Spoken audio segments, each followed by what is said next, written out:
Hola a todos, bienvenidos a Safety First, el podcast que te ayuda a mantenerte seguro en tu trabajo.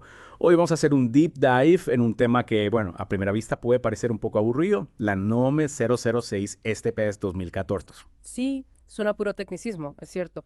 Pero créeme, esta norma mexicana sobre seguridad en el manejo y almacenamiento de materiales está llena de información valiosa para cualquiera. Exacto. Y no importa si eres gerente en una bodega o simplemente quieres entender mejor cómo funciona la seguridad en el trabajo, este deep dive te va a dar información útil que puedes aplicar en tu día a día. Totalmente. Piensa esa norma como una guía para prevenir accidentes y proteger a los trabajadores, un tema que sin duda nos debería importar a todos. Completamente de acuerdo. A ver, pongámonos en situación. Imagina que entras a una bodega por primera vez. ¿Qué detalles relacionados con la seguridad te deberían llamar la atención? Lo primero, sin duda, es el orden y la organización del espacio. Están los pasillos despejados y bien definidos. De hecho, la norma exige que los pasillos entre estanterías o áreas de almacenamiento tengan al menos 90 centímetros de ancho. ¿Sabes por qué? Me imagino que es para que las personas y los equipos puedan moverse con seguridad, ¿no? Para evitar tropezones, choques, accidentes, este tipo de cosas. Exactamente. Un pasillo estrecho puede ser un peligro en caso de una evacuación, por ejemplo. Y hablando de almacenamiento, otro punto clave es la ubicación de los materiales. La norma es muy clara. Los objetos pesados siempre abajo, en la parte inferior de las estanterías, y los más ligeros arriba. Eso parece bastante lógico, ¿no? Como cuando acomodan las compras Yeah. en el refri, lo pesado abajo para que no aplaste lo demás. Exactamente. El mismo principio. Se trata de minimizar el riesgo de que algo se caiga y provoque un accidente. Imagínate que un trabajador está buscando algo en una estantería alta y una caja pesada se desprende. Mejor ni pensarlo. Podría tener consecuencias muy graves. Hablando de mover cosas pesadas, ¿qué tipo de equipos se necesitan en una bodega para hacerlo de forma segura? Bueno, pues depende mucho del tipo de material que se maneja y del peso, claro. Montacargas, grúas, plataformas. Hay una variedad enorme. Lo importante es que el equipo sea el adecuado para la tarea y que se inspeccione regularmente. Claro, usar el equipo equivocado sería como intentar sacar un clavo con un tenedor. Ineficaz y peligroso. Muy buena analogía.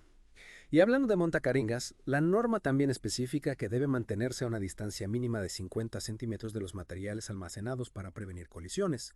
Imagínate un montacargas que golpea una estantería. Podría ser un desastre. Podría ser un desastre. Hasta aquí todo parece bastante intuitivo. Pero ¿qué pasa si en la bodega se manejan materiales más delicados? Digamos, líquidos inflamables, productos químicos. Ahí es donde la cosa se pone seria, porque la norma exige precauciones adicionales para los materiales peligrosos. No solo se trata de tener una señalización clara, sino también de respetar distancias específicas de almacenamiento. ¿Qué tan específicas? ¿Podrías darnos algunos ejemplos? Claro. Por ejemplo, los materiales peligrosos deben almacenarse al menos a 1 metro de distancia de otros productos y a 2 metros de cualquier fuente de calor. Y por supuesto hay que tener en cuenta las especificaciones del fabricante, que vienen detalladas en las hojas de datos de seguridad. O sea, que las HDS son como el manual de instrucciones para manejar sustancias peligrosas, ¿cierto? Exactamente. Ahí encontrarás información detallada sobre el manejo seguro, el equipo de protección personal que se necesita, los procedimientos en caso de derrame, en fin, todo lo necesario para trabajar con seguridad.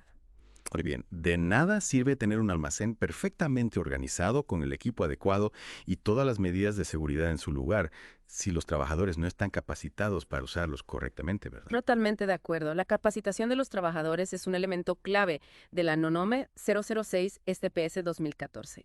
Deben conocer a la perfección los riesgos asociados con los materiales que manejan, saber cómo usar el equipo de protección personal y cómo actuar en caso de una emergencia. Es como si te dan un coche de carreras, pero no te enseñan a conducirlo. Exactamente. Un desastre. Y hablando de equipo de protección, la norma es muy específica sobre el tipo de EPP que se necesita para cada tarea. No es lo mismo manipular productos químicos que mover cajas. Claro, no puedes usar los mismos guantes para limpiar un derrame de ácido que para cargar una caja de herramientas. Exacto. Por ejemplo, para manipular ciertos químicos, la norma exige el uso de guantes de neopreno y gafas de seguridad. Y para mover materiales pesados se necesitan guantes de carnaza y botas con punta de acero. Wow, no sabía que era tan específico. Entonces, podríamos decir que la NOME 006 STPS 2014 no solo se preocupa por la seguridad del espacio físico, sino también de las personas que trabajan en él. Por supuesto. La norma reconoce que la seguridad es un esfuerzo colectivo. Tanto los trabajadores como los empleadores tienen un papel fundamental en la prevención de accidentes. Exactamente. Y hablando de responsabilidad compartida, ¿qué te parece si ahora nos enfocamos en la preparación para emergencias? Porque de nada sirve tener todas las medidas de seguridad del mundo si no sabemos qué hacer cuando ocurre un accidente. Tienes toda la razón. Es como tener un botiquín de primeros auxilios, pero no saber cómo usarlo. ¿Qué nos dice la NOM 006 STPS 2014 sobre la preparación para emergencias? Bueno, la norma es muy clara en este punto. Planes de emergencia, simulacros regulares y un equipo de respuesta a emergencias debidamente capacitados son absolutamente esenciales. Espera, a ver si entiendo bien. ¿Estás diciendo que cada empresa que maneja materiales, ya sean peligrosos o no, debería tener un plan de emergencia? Exacto. No importa si es una pequeña tienda o una gran fábrica. Todas las empresas deben tener un plan que especifique cómo actuar en caso de incendio, derrame, accidente con un montacargas o cualquier otra situación de riesgo. Tiene mucho sentido. Pero, ¿cómo se supone que una empresa debe crear un plan de emergencia? ¿Hay algún formato específico? La norma no establece un formato rígido, pero sí indica los elementos que debe contener un plan de emergencia efectivo. Por ejemplo, debe incluir las rutas de evacuación, los puntos de reunión, los números de teléfono de emergencia, los procedimientos para la contención de derrames, el uso de extintores, etc. O sea que es como un manual de instrucciones para saber qué hacer cuando las cosas se ponen feas. Exactamente. Y no se trata solo de tener el plan escrito en un papel, sino de que todos los trabajadores lo conozcan y sepan cómo ponerlo en práctica. Por eso son tan importantes los simulacros. Claro, porque en una situación de emergencia la gente puede entrar en pánico y olvidar lo que debe hacer. Exacto. Los simulacros permiten practicar los procedimientos de emergencia en un ambiente controlado para que los trabajadores sepan cómo reaccionar de forma rápida y eficiente cuando ocurra una situación real. Y hablando de reaccionar, mencionaste que la norma exige un equipo de respuesta a emergencias. ¿Quiénes son estas personas y qué tipo de entrenamiento necesitan?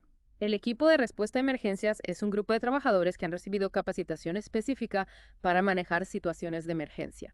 Deben saber cómo contener derrames, usar extintores, evacuar el área de forma segura, brindar primeros auxilios.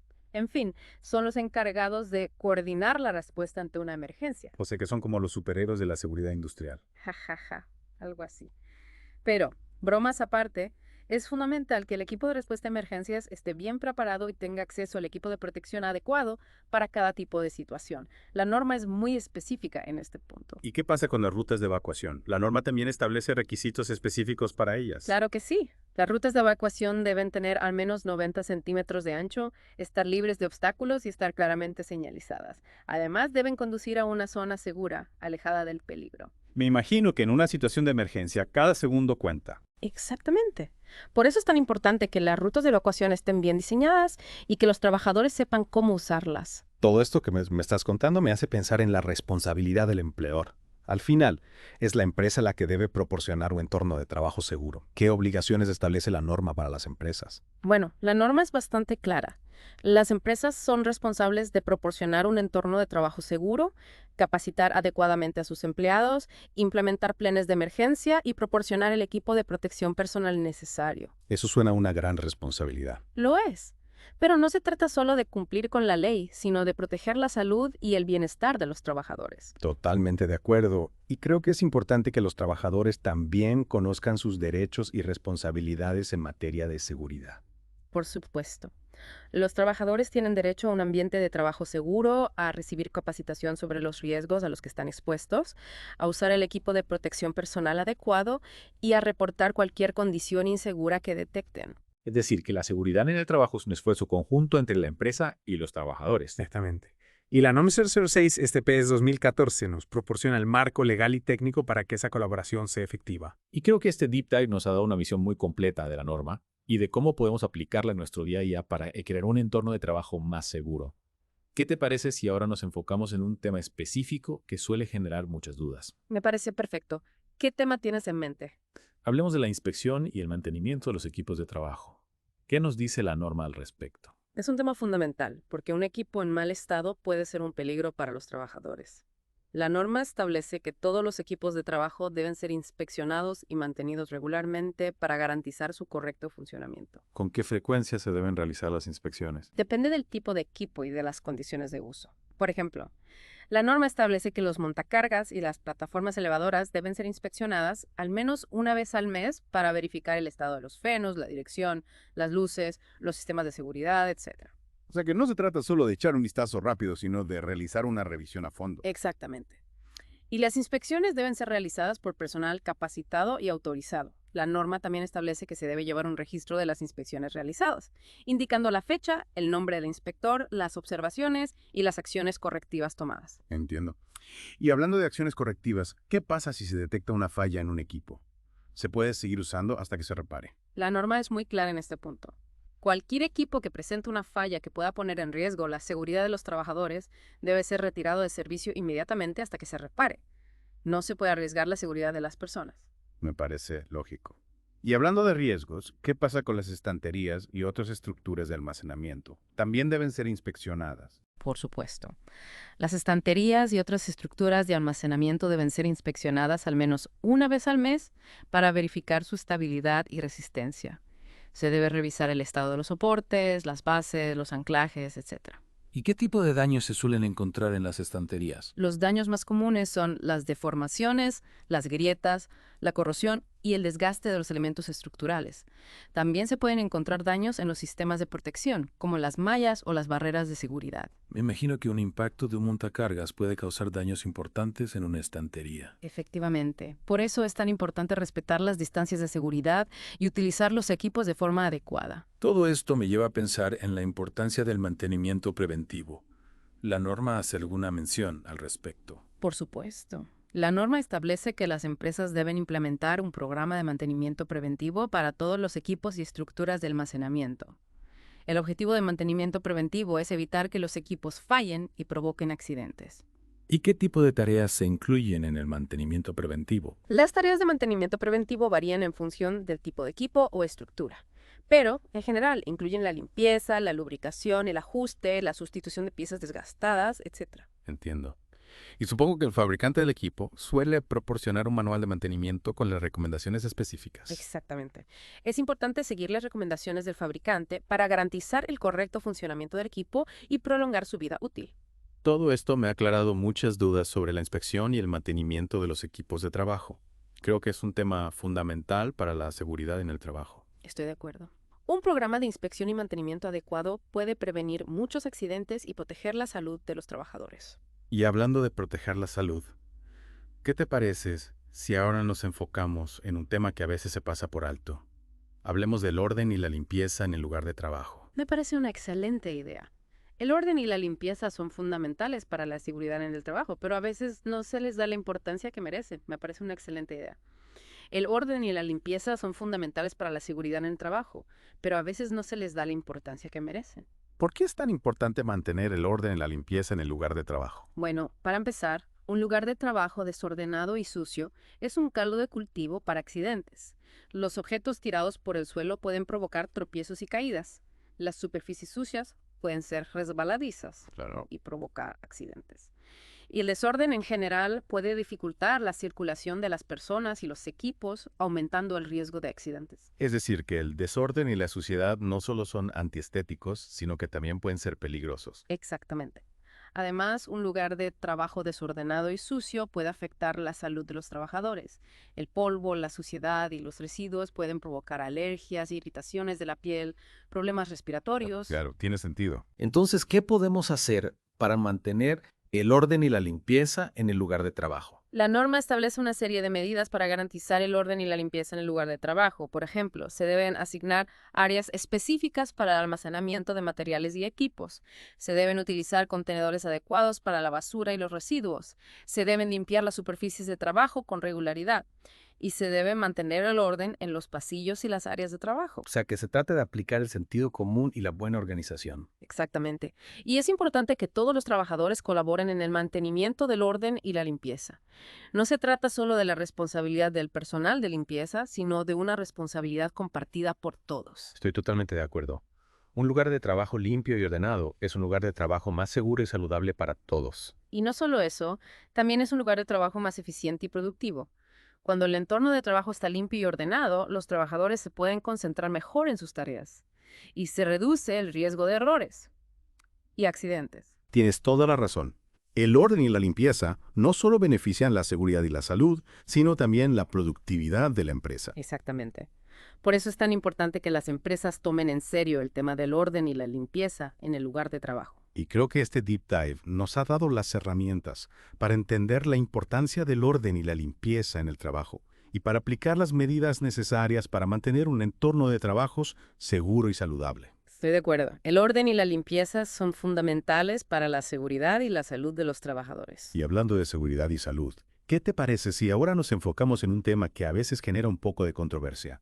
Hablemos del equipo de protección personal. Me parece una excelente idea. El equipo de protección personal es un tema fundamental para la seguridad en el trabajo, pero a veces surgen dudas sobre su uso y su eficacia. ¿Por qué crees que el tema del equipo de protección personal genera controversia? Bueno, para empezar, algunas personas consideran que el equipo de protección personal es incómodo y que limita la movilidad de los trabajadores. Es cierto que algunos equipos de protección personal pueden ser un poco aparatosos, pero creo que es un pequeño precio a pagar por la seguridad. Estoy totalmente de acuerdo. La seguridad es lo primero. Y el equipo de protección personal está diseñado para proteger a los trabajadores de los riesgos a los que están expuestos. ¿Qué tipos de equipos de protección personal existen? Existen muchos tipos de equipos de protección personal, dependiendo del tipo de riesgo al que se está expuesto. Algunos de los más comunes son protección para la cabeza, cascos, gorras, gorros, etc.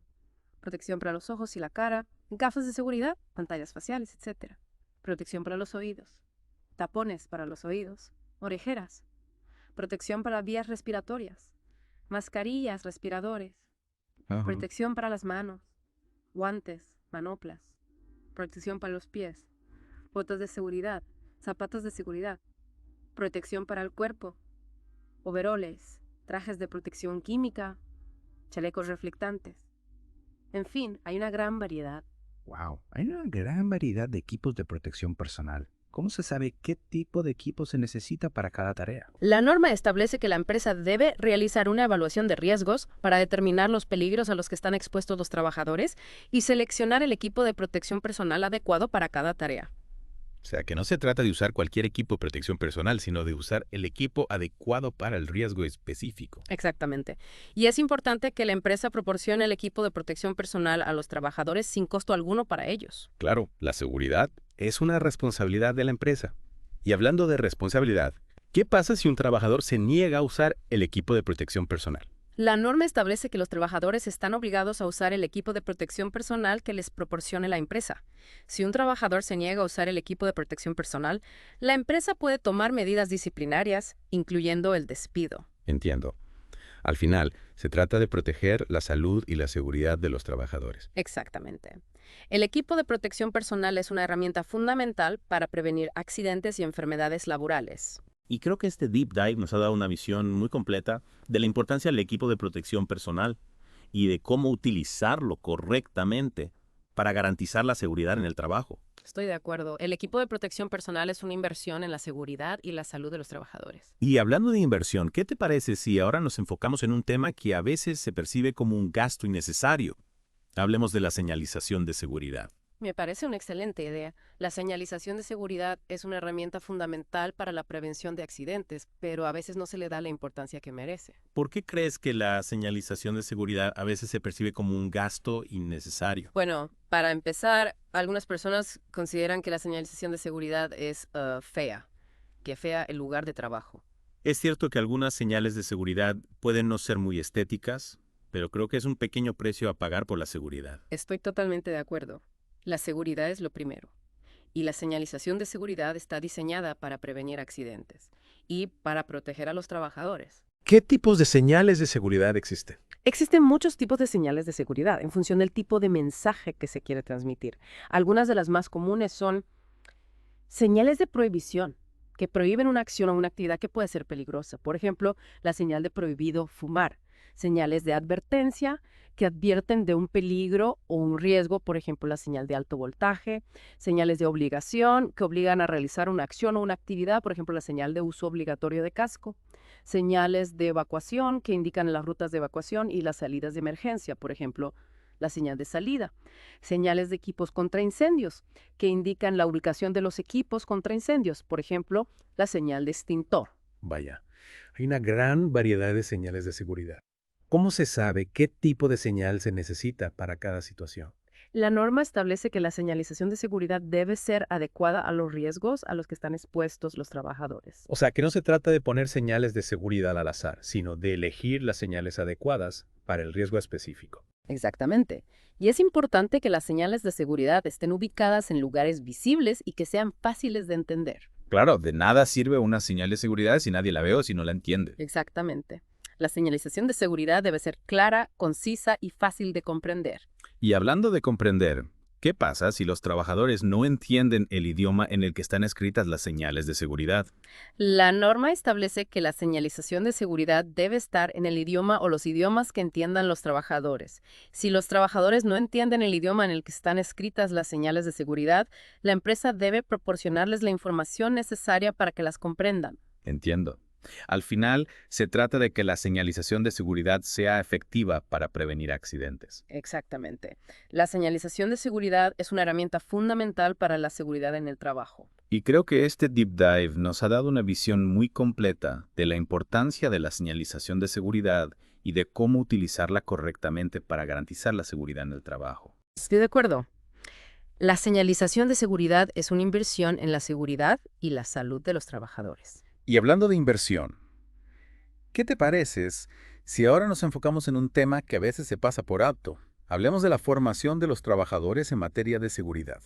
Me parece una excelente idea. La formación de los trabajadores en materia de seguridad es fundamental para prevenir accidentes y proteger la salud de los trabajadores. ¿Por qué crees que la formación en materia de seguridad a veces se pasa por alto? Bueno, para empezar, algunas empresas consideran que la formación en materia de seguridad es un gasto, innecesario. Es cierto que la formación en materia de seguridad tiene un costo, pero creo que es una inversión que vale la pena. Estoy totalmente de acuerdo. La formación en materia de seguridad puede prevenir accidentes y enfermedades laborales, lo que a su vez puede reducir los costos de la empresa en términos de indemnizaciones, bajas laborales, etc.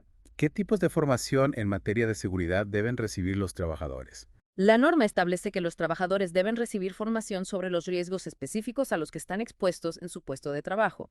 Esta formación debe incluir información sobre los peligros y riesgos asociados a su puesto de trabajo, las medidas de seguridad que deben tomar para prevenir accidentes y enfermedades laborales, el uso correcto del equipo de protección personal, los procedimientos de emergencia. O sea que la formación en materia de seguridad debe ser personalizada para cada puesto de trabajo. Exactamente. No todos los trabajadores están expuestos a los mismos riesgos, por lo que la formación en materia de seguridad debe adaptarse a las necesidades de cada puesto de trabajo. ¿Con qué frecuencia se debe impartir la formación en materia de seguridad? La norma establece que la formación en materia de seguridad debe impartirse de forma periódica. La frecuencia de la formación dependerá del tipo de puesto de trabajo y de los cambios que se produzcan en los procesos de trabajo o en las condiciones de seguridad. Entiendo. Y hablando de cambios, ¿qué pasa si se introduce un nuevo equipo o se modifica un proceso de trabajo? ¿Es necesario impartir formación adicional a los trabajadores? Por supuesto. Siempre que se introduzca un nuevo equipo o se modifique un proceso de trabajo, es necesario impartir formación adicional a los trabajadores sobre los riesgos asociados a estos cambios y las medidas de seguridad que deben tomar. Entiendo. Al final, se trata de mantener a los trabajadores informados y preparados para afrontar los riesgos a los que están expuestos. Exactamente.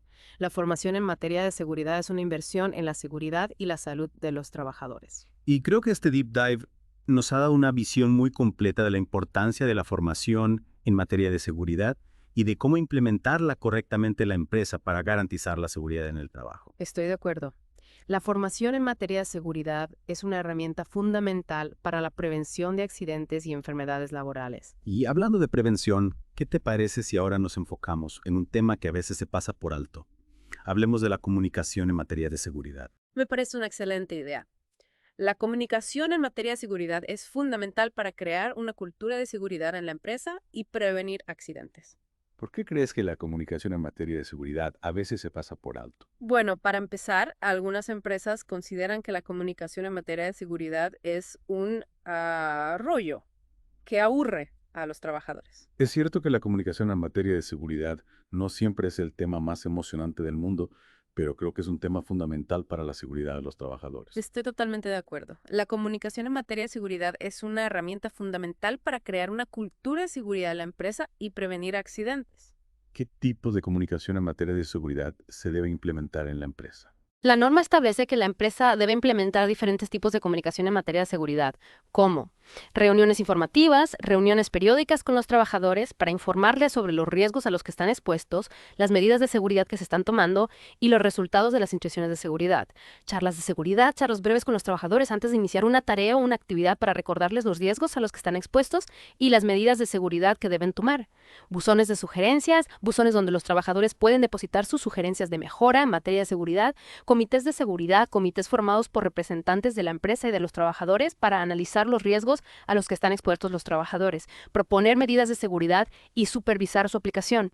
Carteles informativos, carteles ubicados en lugares visibles para informar a los trabajadores sobre los riesgos a los que están expuestos, las medidas de seguridad que deben tomar y los procedimientos de emergencia. Folletos informativos, folletos que se entregan a los trabajadores con información detallada sobre los riesgos a los que están expuestos, las medidas de seguridad que deben tomar, el uso correcto del equipo de protección personal y los procedimientos de emergencia. ¡Wow! Hay una gran variedad de canales de comunicación en materia de seguridad. ¿Cómo se sabe qué tipo de canal de comunicación es el más adecuado para cada situación? La elección del canal de comunicación dependerá del tipo de mensaje que se quiera transmitir, el público al que se dirige y la cultura de la empresa. O sea, que no se trata de utilizar todos los canales de comunicación, sino de elegir los que sean más efectivos para cada situación. Exactamente.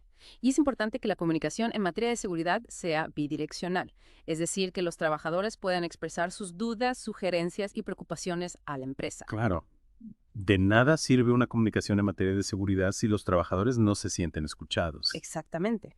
La comunicación en materia de seguridad debe ser abierta y transparente para que sea efectiva. Y creo que este deep dive nos ha dado una visión muy completa de la importancia de la comunicación en materia de seguridad y de cómo implementarla correctamente en la empresa para crear una cultura de seguridad y prevenir accidentes. Estoy de acuerdo. La comunicación en materia de seguridad es una herramienta fundamental para la prevención de accidentes y enfermedades laborales. Y hablando de prevención, ¿qué te parece si ahora nos enfocamos en un tema que a veces genera un poco de confusión? Hablemos de la investigación de accidentes. Me parece una excelente idea. La investigación de accidentes es una herramienta fundamental para aprender de los errores y prevenir que los accidentes se repitan. ¿Por qué crees que la investigación de accidentes a veces genera confusión? Bueno, para empezar, algunas personas consideran que la investigación de accidentes se centra en buscar culpables. Es cierto que en el pasado la investigación de accidentes se centraba en buscar culpables, pero hoy en día la investigación de accidentes tiene un enfoque preventivo. Exactamente. El objetivo de la investigación de accidentes no es buscar culpables, sino identificar las causas del accidente y tomar medidas para evitar que se repita. ¿Qué pasos se deben seguir para investigar un accidente? La norma establece que la investigación de accidentes debe seguir los siguientes pasos. Notificar el accidente a las autoridades competentes, prestar primeros auxilios a los heridos, asegurar la zona del accidente, recopilar información sobre el accidente, analizar la información recopilada para identificar las causas del accidente, proponer medidas correctivas para evitar que el accidente se repita, implementar las medidas correctivas propuestas, evaluar la eficacia de las medidas correctivas implementadas. O sea, que se trata de un proceso sistemático que busca identificar las causas del accidente y tomar medidas para evitar que se repita. Exactamente. La investigación de accidentes es una herramienta fundamental para la prevención de accidentes. ¿Quiénes deben participar en la investigación de un accidente? La investigación de un accidente debe ser realizada por un equipo multidisciplinar que incluya a representantes de la empresa, representantes de los trabajadores, técnicos de prevención de riesgos laborales. En algunos casos también pueden participar expertos externos. Entiendo. Y hablando de expertos, ¿qué pasa si se necesita un análisis técnico para determinar las causas del accidente? En algunos casos es necesario realizar un análisis técnico para determinar las causas del accidente. Este análisis puede ser realizado por un laboratorio especializado o por un perito judicial. Entiendo. Al final se trata de utilizar todas las herramientas disponibles para identificar las causas del accidente y tomar las medidas correctivas necesarias. Exactamente. La investigación de accidentes es una herramienta fundamental para la prevención de accidentes. Y creo que este deep dive nos ha dado una visión muy completa de la importancia de la investigación de accidentes y de cómo implementarla correctamente a la empresa para aprender de los errores y prevenir que los accidentes se repitan. Estoy de acuerdo. La investigación de accidentes es una herramienta fundamental para la seguridad en el trabajo. Y hablando de seguridad en el trabajo, creo que hemos cubierto todos los temas importantes de la NENOMAS 006 STPS 2014. ¿Qué te parece si ahora hacemos un breve repaso de los puntos clave? Me parece una excelente idea. Repasar los puntos clave nos ayudará a consolidar los conocimientos adquiridos. Empecemos por la organización del almacén. ¿Cuáles son los puntos clave a tener en cuenta? Los puntos clave a tener en cuenta en la organización del almacén son mantener los pasillos despejados y libres de obstáculos, almacenar los materiales de forma segura, teniendo en cuenta su peso, tamaño y naturaleza, señalizar las zonas de almacenamiento y las rutas de evacuación, implementar un sistema de control de inventarios para evitar la acumulación de materiales, realizar inspecciones periódicas para verificar el estado de las estanterías y los materiales almacenados. Muy bien. Y hablando de equipos de trabajo, ¿qué puntos clave debemos recordar? Los puntos clave a tener en cuenta en el uso de equipos de trabajo son utilizar el equipo adecuado para la tarea a realizar, inspeccionar el equipo antes de utilizarlo para verificar que se encuentra en buen estado, utilizar equipo de forma segura siguiendo las instrucciones del fabricante, reportar cualquier anomalía en el funcionamiento del equipo, realizar el mantenimiento preventivo del equipo de acuerdo con las recomendaciones del fabricante. Perfecto. Y en cuanto a la preparación para emergencias, ¿qué puntos clave no podemos olvidar? Los puntos clave a tener en cuenta en la preparación para emergencias son elaborar un plan de emergencia que incluya las rutas de evacuación, los puntos de reunión, los números de teléfono de emergencia, los procedimientos para la contención de derrames, el uso de extintores, etc.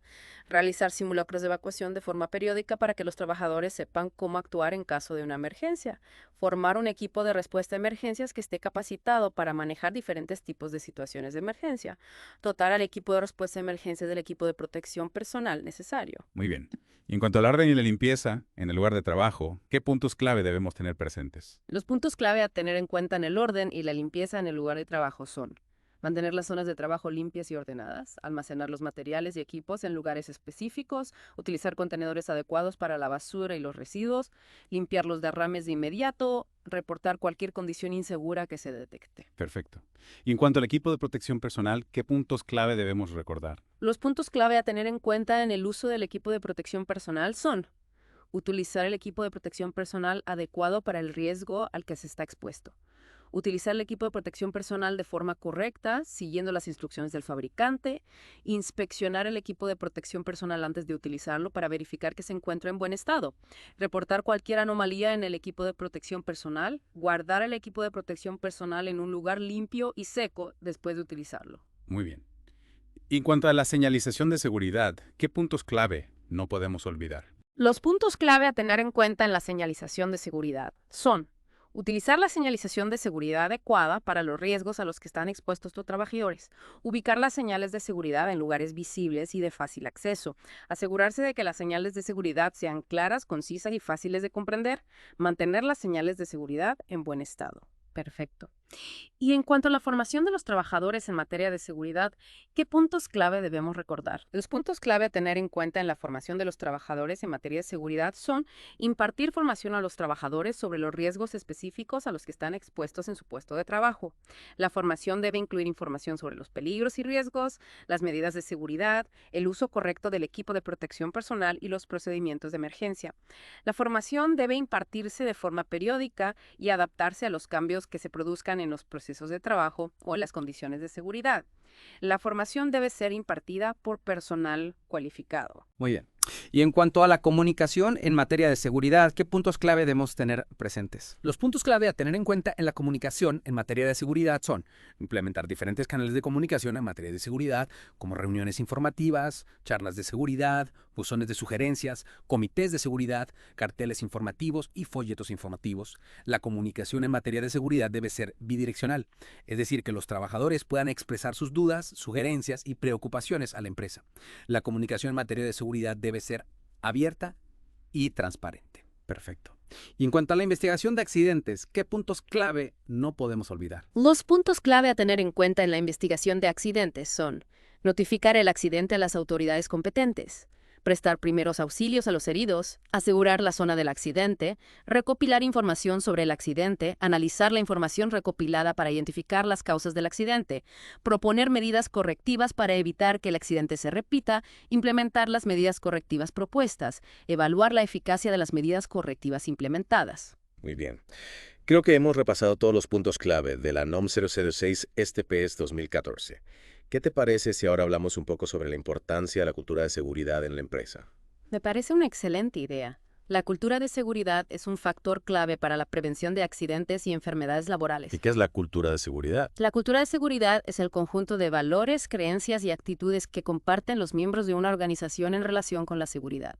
En una empresa con una cultura de seguridad fuerte, la seguridad es una prioridad para todos, desde la dirección hasta los trabajadores. ¿Cómo se puede crear una cultura de seguridad en la empresa? Crear una cultura de seguridad en la empresa requiere un esfuerzo conjunto de la dirección y de los trabajadores.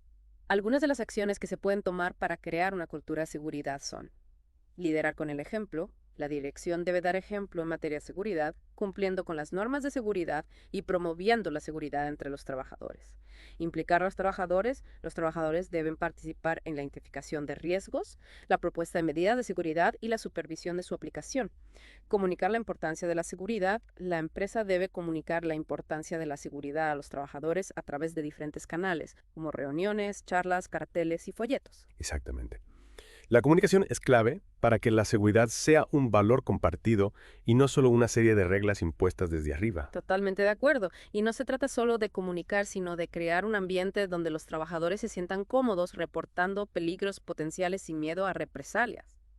Eso me parece fundamental, porque a veces, por miedo a meterse en problemas o a parecer incompetentes, los trabajadores no reportan situaciones que podrían ser peligrosas. Exacto. Un ambiente laboral donde se premia la seguridad y se fomenta el diálogo abierto es crucial para prevenir accidentes. Y hablando de prevenir accidentes, creo que este Deep Dive nos ha dado las herramientas para entender mejor la NOM 006 STPS 2014 y cómo podemos aplicarla a nuestro día a día. Sin duda.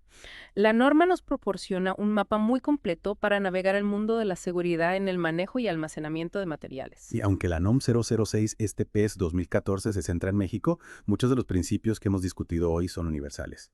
La seguridad en el trabajo es una preocupación global. Totalmente de acuerdo. Y ahora, para terminar, me gustaría dejarte una pregunta para reflexionar. Piensa en los espacios donde trabajas o visitas. ¿Puedes identificar algún riesgo potencial o alguna área de mejora en términos de seguridad? Esa es una excelente pregunta para que todos nos la hagamos. Y recuerda que la seguridad no es solo responsabilidad de la empresa o de los expertos en seguridad. Es un compromiso que todos debemos asumir para crear un entorno de trabajo más seguro y saludable para todos. Exactamente. La seguridad es cosa de todos. Muchas gracias por acompañarnos en este Deep Dive sobre la NOM 006 STPS 2014. Esperamos que la información te sea útil para crear un entorno de trabajo más seguro para ti y para tus compañeros.